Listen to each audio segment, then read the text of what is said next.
But before introducing our witnesses, I ask unanimous consent that non-subcommittee members, if any, be allowed to participate in today's hearing after all subcommittee members have had an opportunity to ask questions. Is there any objection? Without objection, non-subcommittee members will be recognized at the appropriate time for 5 minutes. Our witnesses today are Mr. William Litzow, Deputy Assistant Secretary for Secretary of Defense for Detainee Policy, Ambassador Daniel Freed, Special Envoy for the closure of Guantanamo Bay Detention Facility, Department of State, Mr. Ed Mornston, Director of Joint Intelligence Task Force, Defense Intelligence Agency, Ms. Corinne Stone, Deputy Assistant Director of Policy and Strategy, Office of Director of National Intelligence, and Mr. Brad Weigman, Principal Deputy Assistant Attorney General, National Security Division, Department of Justice. I want to welcome you all and thank you for your participation. And as we previously arranged, only Mr. Litzow and Ambassador Freed will make brief opening statements, and their written testimony without objection will be made part of the record. And we look forward to Mr. Mornston, Ms. Stone, and Mr. Weigman responding to questions from the subcommittee members. I also want to remind my colleagues that we will use our customary 5-minute rule today for questioning, proceeding by seniority and arrival time. Mr. Litzow, let's start with you, and then we'll proceed to Ambassador Freed. Thank you very much. Chairman Whitman, thank you for the opportunity to be here. In order to take this job, I retired from the Marine Corps after more than 27 years of service, and I did so because I recognize the vital importance of this issue to our warfighting efforts and to our broader national security interests. For that same reason, I welcome your investigation and this opportunity to discuss our detention and transfer policies. Since its creation, the Office of Detainee Policy has worked closely with the House Armed Services Committee to develop durable detention policies that conform with our domestic and international legal obligations, uphold our national values, and protect and further our national security interests. Together, we have learned that there are many challenges when dealing with the complexities of detention in a 21st century asymmetric armed conflict. In the first days of this administration, the President issued 3 executive orders that set forth a robust agenda to develop a more sustainable detention policy that reflects our values. Besides directing Guantanamo's closure, a policy to which this administration remains committed, the President ordered a comprehensive review of detainees remaining at the detention facility to determine the disposition most appropriate to each individual. This review, concluding in January 2010, involved a task force of senior officials from across the government. The recently signed executive order builds on this effort by providing a periodic review for covered detainees that again looks to the interagency for unanimous agreement on any decision to transfer. It is important to remember that a determination that a detainee is approved for transfer does not necessarily result in immediate departure from Guantanamo. The transfer designation flowing from the earlier Justice Department coordinated task force review or from a future periodic review board is only the first step in a process. Finding for a detainee a suitable location from both a security and humane treatment perspective is a delicate and difficult task.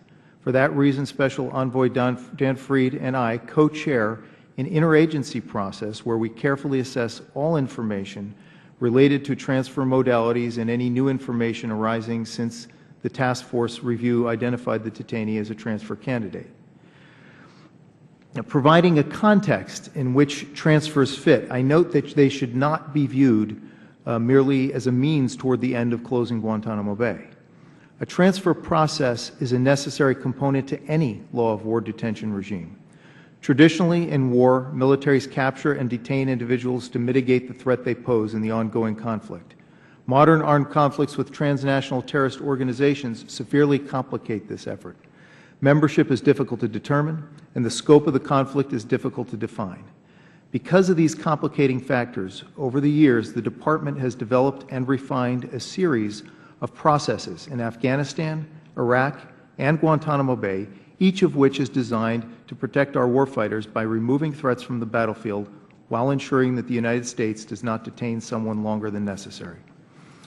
We must carefully weigh the costs and benefits of continued detention in our counterterrorism fight.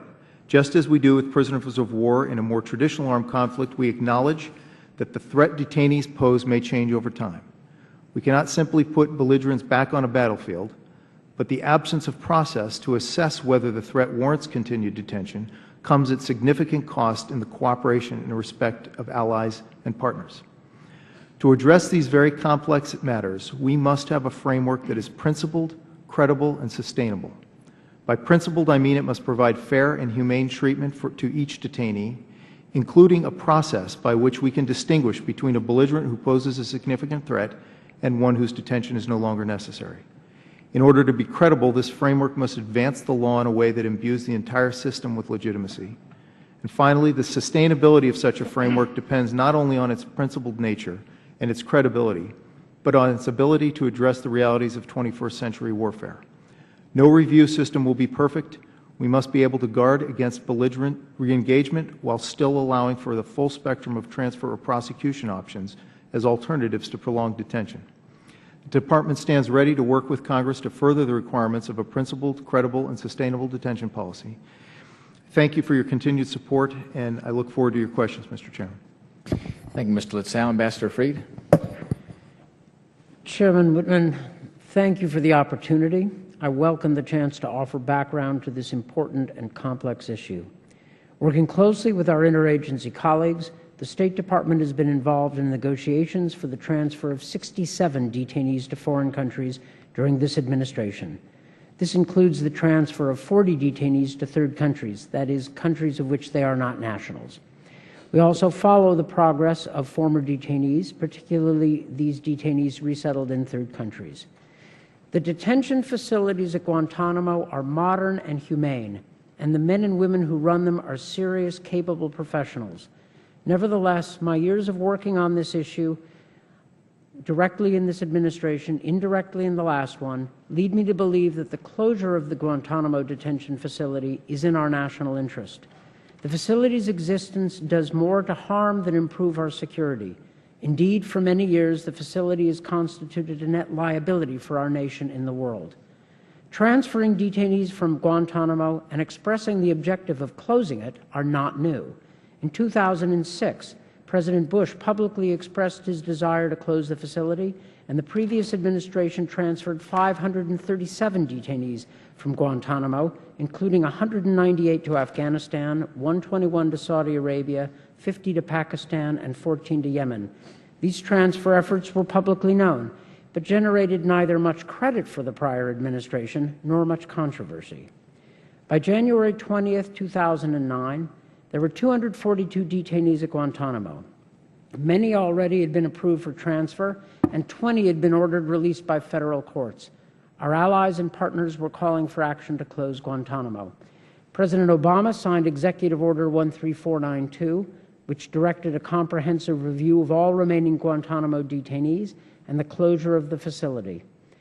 The Guantanamo Review Task Force and higher-level review panel established under the executive order reviewed 240 detainees. Decisions required unanimity among all the agencies represented on the task force.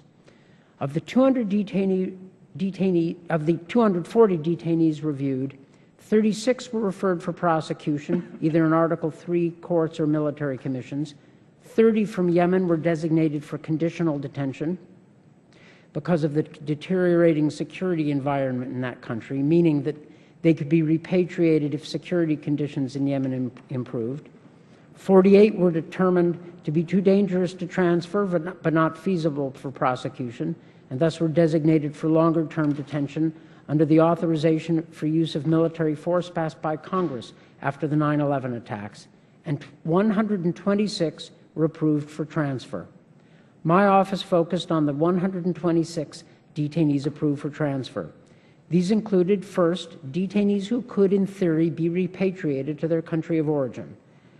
This included 35 Yemenis approved for transfer before security conditions in Yemen further deteriorated, and that's by far the largest national group of detainees remaining at Guantanamo. In working on repatriations, my office built on the experience of the previous administration. The second group approved for transfer included 57 detainees who could not be returned to their countries of origin due to treatment concerns and who therefore required resettlement in third countries. As a matter of long-standing policy, both in this administration and the previous one, the the United States does not send any detainee to a country where it is more likely than not that he will be tortured. This is consistent with U.S. implementation of its obligations under Article 3 of the Convention Against Torture. We take this obligation seriously. Because of the difficulty in finding countries willing to accept detainees, not their nationals, but also capable of mitigating whatever risk the detainee may pose, the bulk of my office's work focused on third country resettlements. These are labor-intensive. Each resettlement is individually tailored to the country and detainee concerned. We created solid channels of information sharing with potential receiving governments about detainees eligible for resettlement. We developed security assurances appropriate to the detainee, and we encouraged measures to facilitate the former detainee's successful reintegration into the receiving country. We found that receiving governments approached detainee settlement with care and caution. They took their own security as seriously as we take ours. Often it would take many months to conclude a single resettlement. The time and care invested were worth it. Our work does not end with the detainee transfer. We follow up with receiving governments to know how the resettlement is going, both to learn lessons and to determine where there are issues that need addressing. So far, our experience has been generally positive, though a number of issues, more related to integration than security, have developed. We are alert to the potential for re-engagement. The Interagency Guantanamo Detainee Transfer Working Group consults regularly and in real time, when appropriate, on issues that arise. Of the 126 detainees cleared for transfer, 59 remain at Guantanamo. 27 of these are Yemenis, and we're not planning to repatriate any, absent a court order, until the security situation there improves. The remaining 32 are candidates either for repatriation or resettlement, and we continue to assess each potential transfer case by case, and my office works on a daily basis with members of the working group about this process. My office has also the responsibility to help inform the Congress about detainee transfers. In that regard, some of the Guantanamo-related reporting requirements, such as the 15-day advance notification of all transfers, have facilitated this flow of information. On the other hand, new certification requirements on the transfer of detainees to foreign countries interfere with executive branch authority and hinder our ability to act swiftly and with flexibility during negotiations with foreign countries. Flexibility is vital to developing an arrangement that best addresses U.S. national security. The Guantanamo Bay Detention Facility has raised controversy and concerns since it opened. Closing it remains in the national interest, but doing so raises complex and difficult legal, diplomatic, and security questions and choices. It is worthwhile discussing these and seeking sound solutions. For too long, the debate about Guantanamo has been polarized and frankly prone to extreme positions. As President Obama said in his 2009 speech at the National Archives, "We seek to do what's right over the long term. We can leave behind a legacy that endures and protects the American people and enjoys a broad legitimacy at home and abroad." I hope these remarks and this whole process will help demystify the careful work that goes into transferring Guantanamo detainees abroad, and I look forward to your questions. Thank you, sir. All right. Thank you, Ambassador Freed. Appreciate you and Mr. Litzau's opening comments there, and we will continue on with the hearing. I want to welcome Mr. Andrews here and offer to him if he'd like to enter a statement into the record or to make one for the opening. We're open for doing that. Mr. Chairman, I would just reserve Mr. Cooper's right to do that in the future should he want to before the record closes. Very good. Thank you. Thank you. Without objection.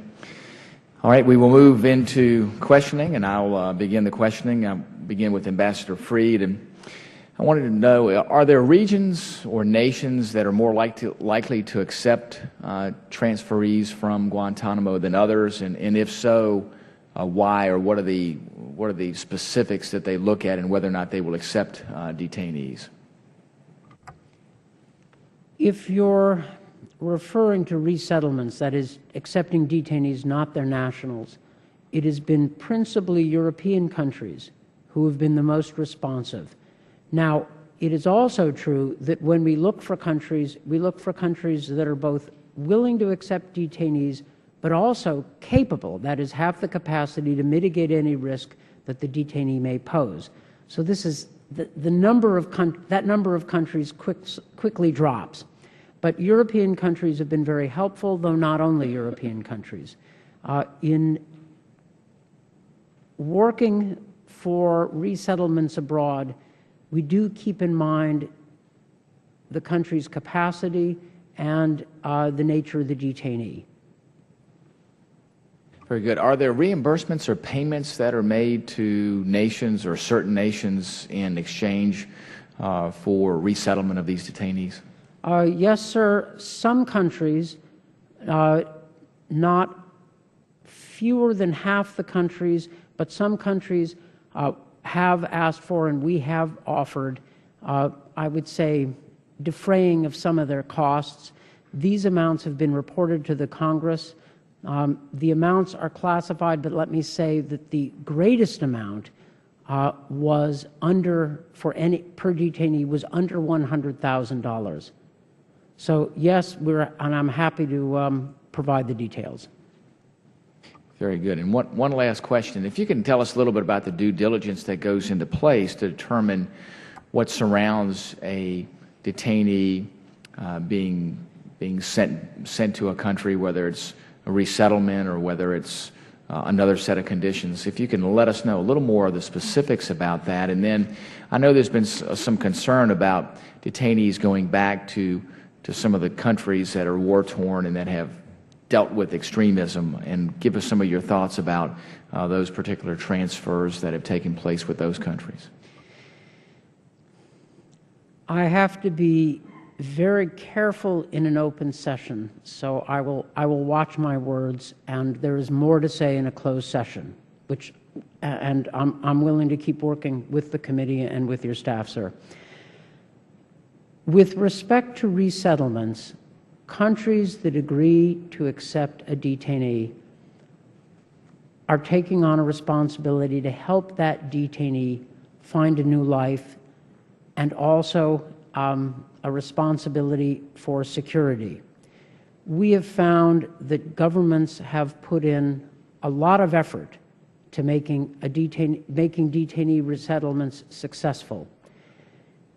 Language training, housing, vocational training, medical help, sometimes psychological help are all elements of this. When we discuss with a prospective receiving country a resettlement, we do want to know in advance what the resettlement will look like, and in some detail. We also follow up with governments to find out how it's going. Our experience with resettlements has generally been positive, as I said. Repatriations are rather different.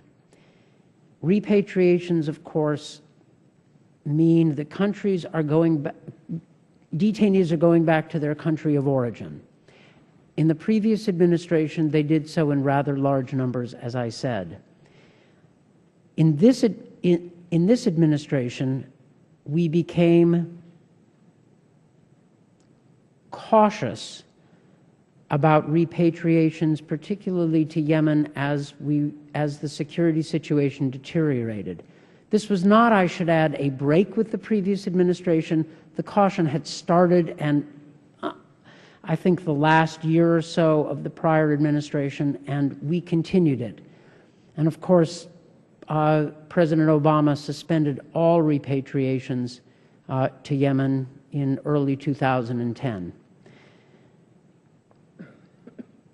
The challenges of a successful and secure repatriation to countries where there is conflict is obviously greater, and we benefit from DIA's analysis greatly in making these determinations. I should also say, as a final point, that there are very few detainees cleared for transfer, either resettlement or repatriation, who are nationals of Afghanistan or Saudi Arabia. So that problem is a small one simply due to the numbers. The remaining problem is small due to the numbers. All right. Thank you, Ambassador Freed. Mr. Andrews? Thank you, Mr. Chairman. I thank the witnesses for your testimony. Ambassador, your statement's very factual and very helpful. I just wanted to walk you through it to be sure I understand it correctly. Prior to the President administration taking office, 537 detainees were transferred from Guantanamo. Is that correct? Yes, sir. And then on the day the administration took office, there were 242 detainees. Only 240 were included in the executive order because one had already been convicted and sentenced, the other committed suicide, correct? Yes, sir. So we're down to 240. And of that 240, your focus is on the 126 detainees that were approved for transfer, correct? Correct. Let me understand, what's the substantive basis for the decision to transfer someone out? I'm sure there are different rationales, but what is the basis for that decision? The decisions on transfers were made by the review panel that was set up pursuant to the President's executive order. And this was an interagency group. Its decisions had to be unanimous. That is, if there was no unanimity, there was no decision to transfer. The review panel met weekly under the chairmanship of the Department of Justice. It reviewed files of detainees which provided the background of each detainee. The principal criterion was security. That is, could a detainee be transferred out of Guantanamo into conditions where any remaining threat that detainee represented be mitigated in the country to which he was going. That was the principal consideration. Was there any like probable cause determination made of innocence or guilt of the person? I mean, presumably, I'm sorry, presumably these people were detained in the first place because there was some degree of suspicion that they had either participated in some act of violence against the United States or perhaps were a great threat to. Were those concerns alleviated before the people were transferred? I will defer at some point to my Department of Justice colleague, but since I sat on the review panel, I can answer some of this. Mm-hmm. After 2008, detainees had access to the habeas process in federal courts. Mm-hmm. And one of the criteria that the review panel was supposed to use was the legal basis for detention. In other words, we were allowed to, in fact, instructed to look at this. But when we were looking at the detainees, the principal criterion was the threat that this detainee might represent and whether that detainee should be detained or could be transferred into a situation where any residual threat could be mitigated. Let me ask you this question about no particular case, because it would be unwise to ask or have you comment, but hypothetically, if the determination were made that a detainee had likely participated in some act of violence against the United States, but there was a determination that for some reason the person wasn't likely to do it again or wasn't somehow a threat, would the person be detained or shipped out? It was exactly these sorts of considerations that occupied the time and discussions of the review panel. We looked at everything we had in front of us. That is, the detainee's background, the degree of commitment to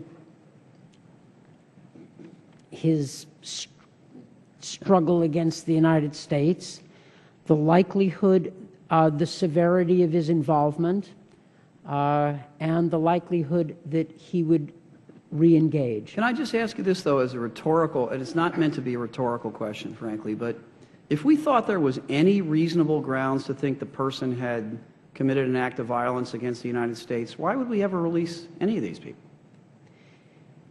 The review panel took a look at the totality of the detainee. Mm-hmm.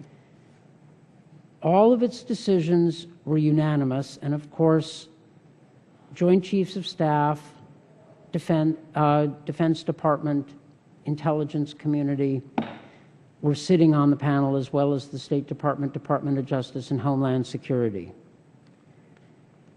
We certainly did take into account any credible information in the file about a detainee's involvement. For example, I'm not talking about particulars, but I want to give you a sense of the sorts of factors we had to consider. Was the detainee actually ever in combat? Did the detainee participate in a terrorist act? Did the detainee participate in training but never actually did anything? Did the detainee not even participate in training? Right. In other words, you had a variety of factors, and we made decisions based on the background of the detainee. But the question you posed, that is, did the detainee fight against American forces, was a major consideration. But not a dispositive consideration. Without going back into the files, each and every one, I don't want to make a categorical statement, but I would say it was an important consideration. And as I said, many detainees were not in the fight at all. I'm not talking about any particular detainee, but maybe 2 weeks of training, never did anything, picked up while fleeing. All right. No terrorism, no attacks on the U.S., not much of a history of commitment. Okay. Thank you, but there were other detainees. Thank you, Mr. Chairman. Thank you, Mr. Conway. Well, thank you, and I apologize to the witnesses I didn't hear. But, Ambassador, I'm struck, having been in this thing since 2005, that all of those folks who could have been released with the least amount of risk were in the 537, and that we had winnowed this thing down to 242 really bad guys. Now, this whole conversation has been held in a very sterile environment. We say resettlement, we say detainees, you say the struggle against the United States. That belies how dangerous these folks may very well be to this country. And without getting to specifics on this thing, the other thing that occurs to me is that your open bias against Guantanamo Bay colors your judgment as to whether or not these guys should be let go.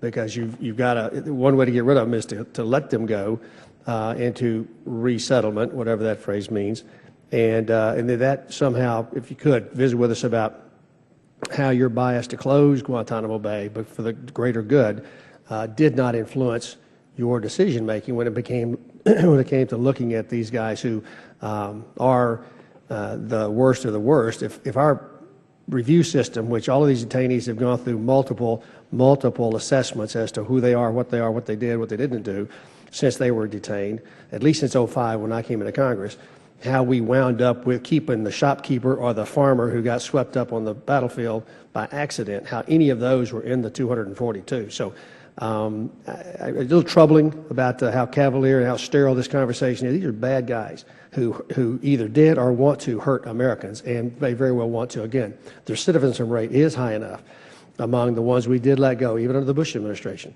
that it ought to give all of us involved in that idea or in that process great pause that we make a mistake, a grievous mistake, and let somebody go that we shouldn't, and they turn around and hurt one of our young men and women in this fight. So can you visit with me a little bit about my perception that because you're so driven to close Guantanamo Bay, that helped you with your decision as to who to let go? Of course, it is the policy of this administration that Guantanamo should be closed. It isn't a personal policy. I happen to agree with it, but it was also... So it turned into a personal policy. I mean, it's weird that no, you would... no. Well, not... Okay. I don't want to be arguing. Never mind. It was President Bush also said he wanted to close Guantanamo. Said it in 2006. We all want to, but whether or not we can is this issue. But to be clear, the administration's policy includes long-term detention for detainees who are deemed too dangerous to be released. And we believe, the administration believes that that's legal, justified, and prudent.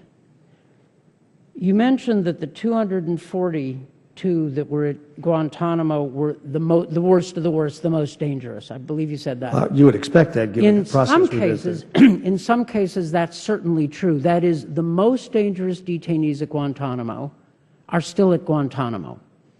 And they were not let out under the previous administration. They're not going to be let out under this one. However, in some cases, the detainees, in other words, some of the detainees in that group of 242 were not more dangerous.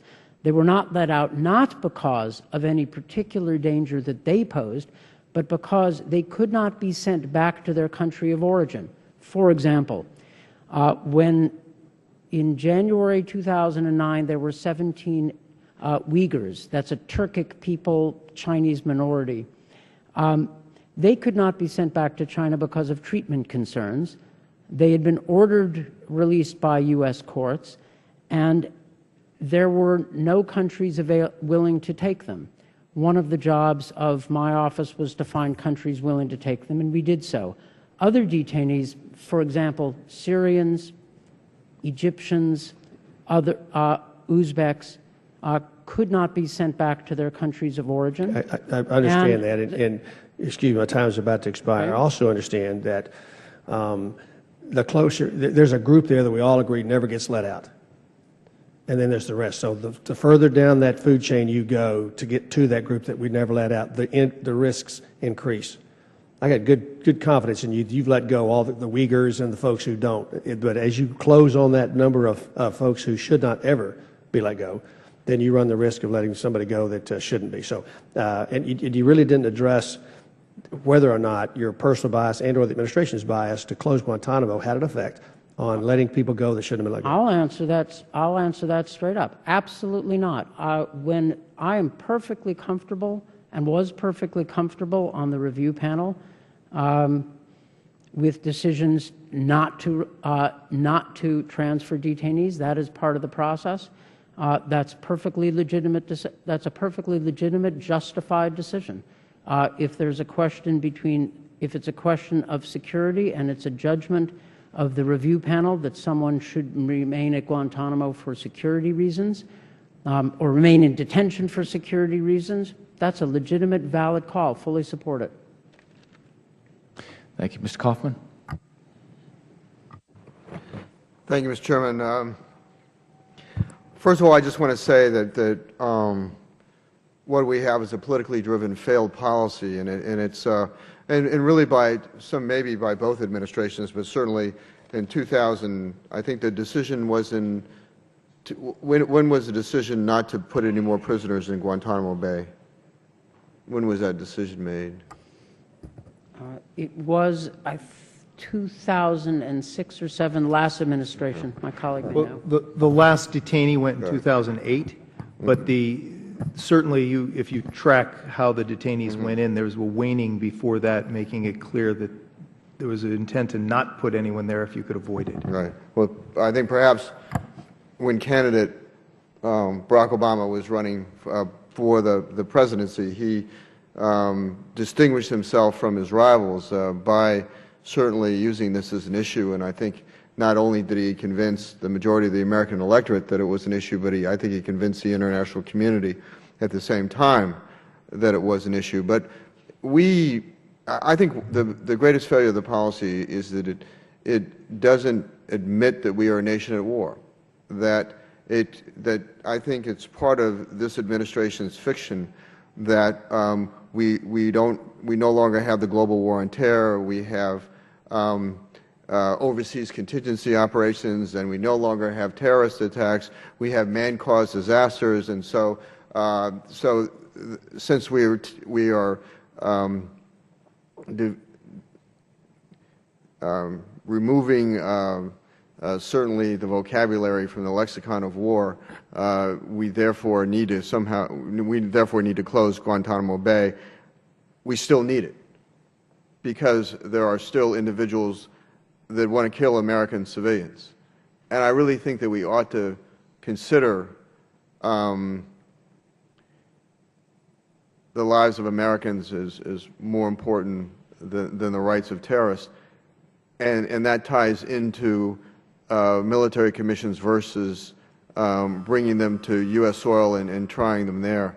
And so that's just my view of the policy. Let me ask a question, and Mrs. Stone or Mr. Morgenstern, what impacts have recidivism had on U.S. troops in Afghanistan and elsewhere? In a news article earlier this week highlighted 2 former Gitmo detainees who were among Americans' most wanted, Mullah Abdul, if I'm saying this right, Qayyum Zakir, and Maulvi Abdul Rauf Qadim. Why were these detainees released from Gitmo?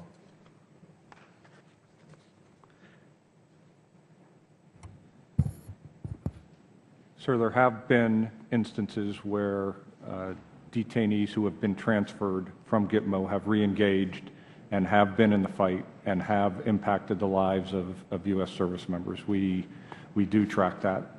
I can't discuss that much further in this open session, but we do in fact know that that has happened. Okay. When we, let's see, Ms. Stone? Again, I would echo my colleague. We track that information, but we would have to discuss further in a closed session. Anyway, when we resettle these terrorists, because we no longer think that they're a problem yet, we've had a recidivism rate of 14% that we know of, and obviously the rate is much higher than that. Probably, and I think there's an admission that it's higher than that. What cost do U.S. taxpayers bear?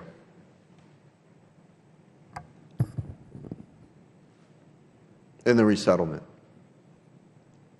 There are some cases in which the U.S. government has offered to defray some of the receiving country's costs. While those numbers, those figures have been reported to Congress, but in this, I can't in this session give the exact number, but I will say that the highest per detainee was under $100,000. And this was used to defray housing costs, language training, costs associated with a successful and secure resettlement. But those figures are available, and they can be provided to this committee. For the record, I would like them provided to this committee. Thank you. Mr. Rooney? I'll try to be quicker this time, Mr. Chairman. I know we're voting.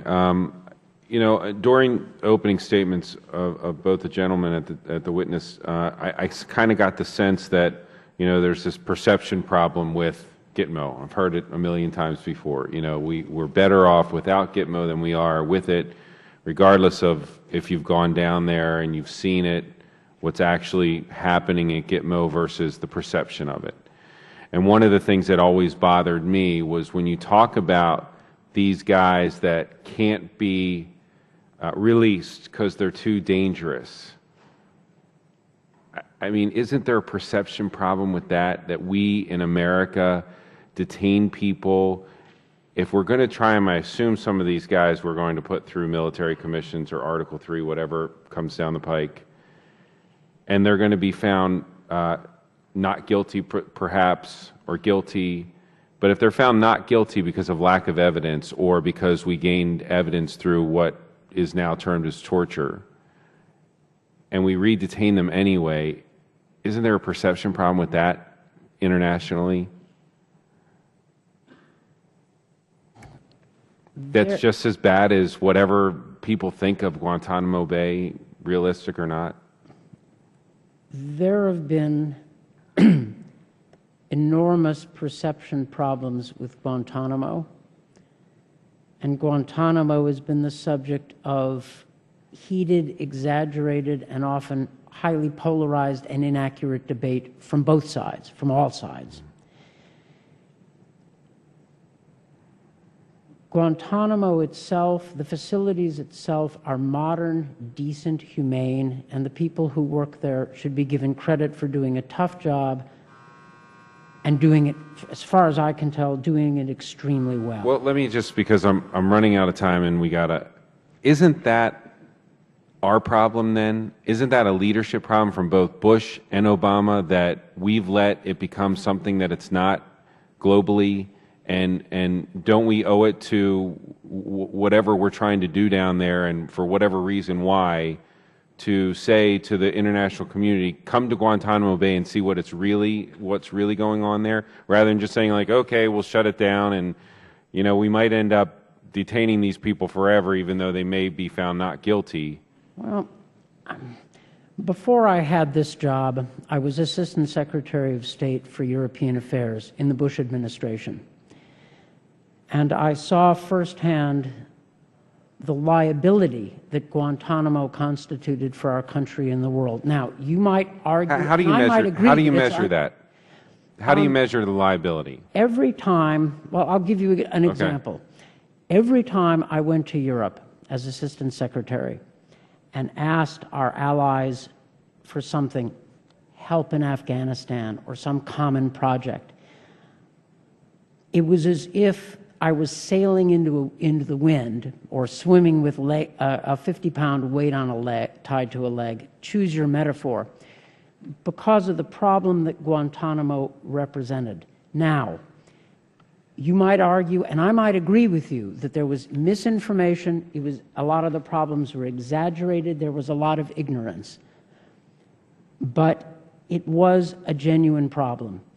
I don't want to see any American administration saddled with that sort of a problem in the future. Now, for the past 2 years, a lot of that problem has been alleviated, and I agree with you that it is important to make the case for a sound, sustainable, well-grounded detention policy, which is not going to satisfy either extreme. This administration has sought to do it, and it is part of our job to explain it. Can I ask you really quickly, the third country transferees, are they released in the third country, or are some of them released and some of them imprisoned by that country? How does that work? Most of them, with the exception, in fact, of 2 who went to Italy for prosecution, all the others have been transferred for resettlement, which means they are monitored. In this unclassified session, I will say they are strongly assisted by the receiving government. And Ms. Stone, why doesn't the DIA provide the names of these individuals or publish the names of these individuals anymore as they used to? I'll let my DIA colleague answer that question. Thank you for that question, Congressman. I just wanted to stop picking on the ambassador for a minute. I understand, and I'm glad to take the heat off of him for a second. The DIA publishes a classified report concerning the re-engagement of individual detainees. We use all sources of intelligence, some clandestinely collected, some is collected through open sources. But my big concern, and the concern of the intelligence community, is protecting those sources and methods. We do the work that we do to provide information that is used to warn our troops, inform our commanders and policymakers of the potential risks on the battlefield. And my strongest concern is that we perform that function, and we can do that best by keeping that classified information in very closed channels. Mr. Johnson. Thank you, Mr. Chairman. Is it fair to say, Ambassador Fried or Mr. Lietzau, that some of the persons detained in Guantanamo were scooped up in operations that perhaps caught them in the wrong place at the wrong time, but really there were no factual basis in place to support them being enemy combatants. Is that true?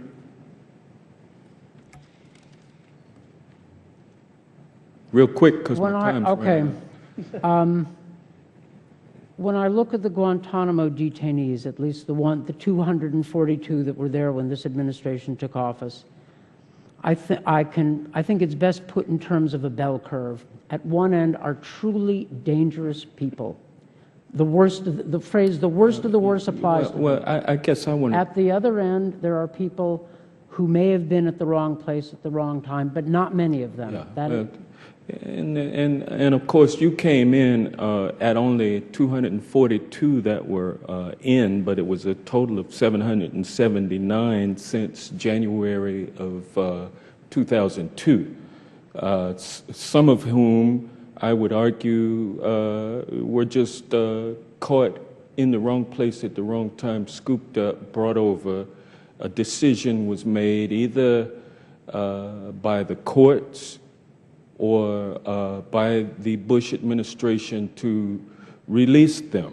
There was about 537 released under Bush, and of those 537, I think I show where 79 confirmed cases where detainees went out and re-engaged. 79 of those detainees were released under the Bush administration watch. Would you disagree? Anybody? I think you're correct in both assertions. There were people in the first large group that were just scooped up, and they have been cleared out through previous processes, as Congressman Conaway was alluding to in his earlier question. And there are those who've re-engaged. Or in this case, were found to have re-engaged, may not still be in that status right now. But yes, that mostly come from the earlier, larger group. And only 2 confirmed cases of detainees being released under the Obama administration. 3 confirmed cases and 2 suspected. All right. And so now what you have been doing is evaluating these remaining 242, I believe, detainees. We know some of them, like the high-value detainees that we have, are going to stand trial. Others, we don't know whether or not they will stand trial or not. I seem to remember that there was an issue with there being an adequate file in existence on each detainee.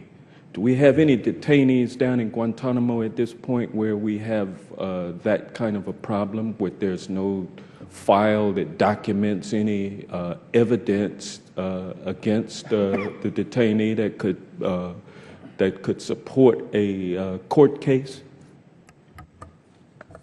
I'll take that question.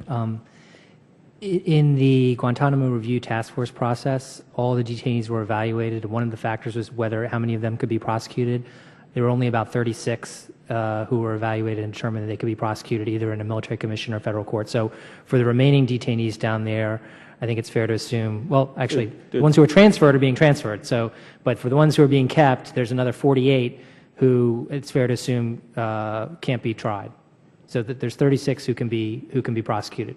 So total out of the 240. In a civilized society like the one that we live in cannot be known as being a place where we can go and take a citizen from another country and hold them in prison or in detention, whatever you want to call it, forever. We just can't do that. Thank you. Thank you, Mr. Johnson. I'd like to thank our witnesses today for your testimony and responses. We have a vote on the floor, so we're going to need to head down there, but we appreciate all of your time and effort, and we'd appreciate your prompt response to any questions for the record that we may send you after this session. There may be some things that we weren't able to encompass in the time provided. We appreciate your patience and diligence through this process with us going in and out with votes and the other activities of the day. So we appreciate that and look forward to your answers to our written questions. Thanks again.